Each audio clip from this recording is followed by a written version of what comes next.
तारीख 28 मार्च 1737। जगह मुगलों की राजधानी दिल्ली। पेशवा बाजीराव सेना के साथ मुगल बादशाह मोहम्मद शाह के महल से सिर्फ 4 कोस दूर थे। बाजीराव ने ऐसा घेराव किया था कि बादशाह ने यमुना के रास्ते भागने के लिए महल के नीचे नावें तक मंगवा ली, लेकिन अचानक बाजीराव आगे बढ़ने के बजाय वापस चले गए।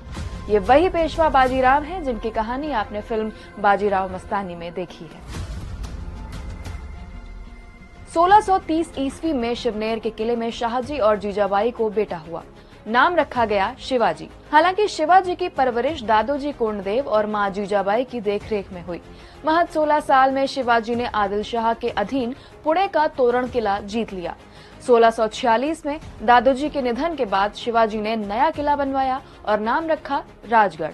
इसके बाद शिवाजी का विजय रथ चाकन, पुरंदर, कोंडाना, पुणे के आसपास सह्याद्री पर्वतमाला, उत्तरी इलाके में महुली, कोंकण, रायरी सब तरफ चला। शिवाजी को रोकना नामुमकिन था, तो आदिल शाह ने उनके पिता शाहजी को गिरफ्तार किया, लेकिन फिर भी शिवाजी नहीं रुके। नवंबर 1656 में आदिल शाह की मौत के बाद अली बीजापुर का सुल्तान बना। सल्तनत का सबसे बड़ा करीब 7 फुट का कमांडर अफजल खान कभी किसी से नहीं हारा था। सुल्तान के आदेश पर अफजल खान 20,000 घुड़सवार सैनिक लेकर शिवाजी से जंग के लिए निकला। शिवाजी जानते थे कि अफजल से सीधी लड़ाई मुश्किल होगी, इसीलिए वो सेना सहित प्रतापगढ़ के किले में घुस गए। कई दिनों तक जब लड़ाई अटकी रही तो संधि का रास्ता खुला। 10 नवंबर 1659 को शिवाजी और अफजल खान की मुलाकात हुई। इतिहासकारों के मुताबिक अफजल शिवाजी को गले लगाने के लिए आगे बढ़ा और शिवाजी की पीठ पर खंजर घोंपने का प्रयास किया।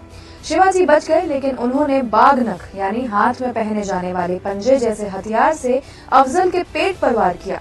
इस हमले से अफजल की मौत हुई। पहला हमला किसने किया, इस पर आज भी इतिहासकारों में मतभेद है।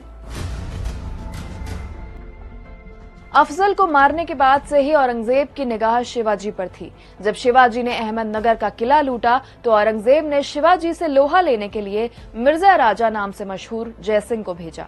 जीवन में पहली बार शिवाजी जंग हार गए। यही उनकी पहली और आखिरी हार थी। 12 मई 1666 को शिवाजी को बेटे संभाजी के साथ औरंगजेब के दरबार में पेश होना पड़ा। इसके बाद उन्हें नजरबंद करवा दिया गया, लेकिन शिवाजी चतुराई दिखाते हुए 20 अगस्त 1666 को फलों की टोकरियों में बैठकर किसी तरह दक्कन भाग निकले। कुछ सालों तक शांत रहने के बाद जनवरी 1670 में शिवाजी ने फिर से मुगलों के खिलाफ युद्ध छेड़ दिया। अपने हारे हुए किले वापस जीतने के बाद 6 जून 1674 को शिवाजी ने अपनी ताजपोशी तय की। कुछ ही सालों बाद उनकी तबीयत खराब रहने लगी और 5 अप्रैल 1680 को उनका निधन हो गया। शिवाजी के निधन के बाद उनके बेटे संभाजी ने सत्ता संभाली।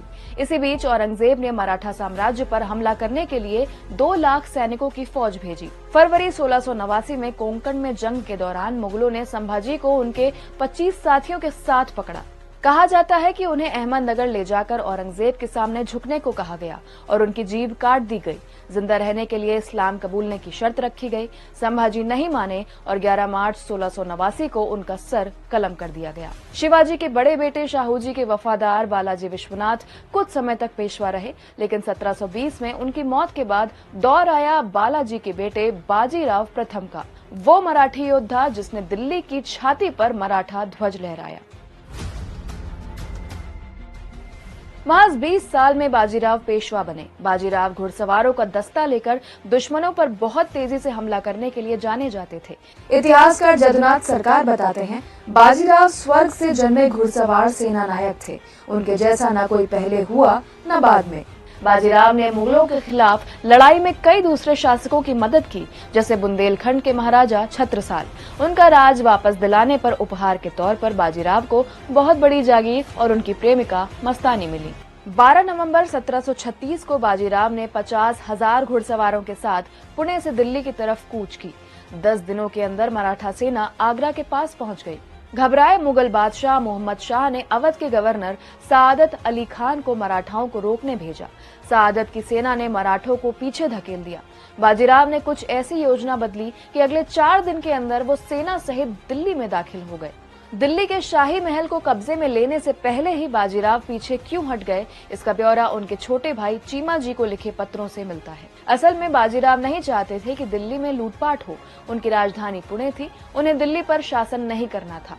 पुणे से और सेना बुलाने पर निजाम उल्क मुल्क रोड़ा बन सकता था। दूसरी वजह थी शाहू जी का आदेश। दिल्ली में कैद के दौरान औरंगजेब की दूसरी बेटी जीनत उन निसा ने उनका पालन पोषण किया था, इसलिए वो उन्हें मां मानते थे, जिस वजह से मोहम्मद शाह के लिए शाहू जी के मन में सहानुभूति थी। हालांकि दिसंबर 1737 में बादशाह की मिन्नत पर निजाम बाजीराव से लड़ने भोपाल पहुंचा। आखिरकार 7 जनवरी 1739 को निजाम और बाजीराव को संधि करनी पड़ी। यही बाजीराव की आखिरी जंग थी। इसके कुछ ही महीनों बाद अचानक 28 अप्रैल 1740 को पेशवा बाजीराव का निधन हो गया।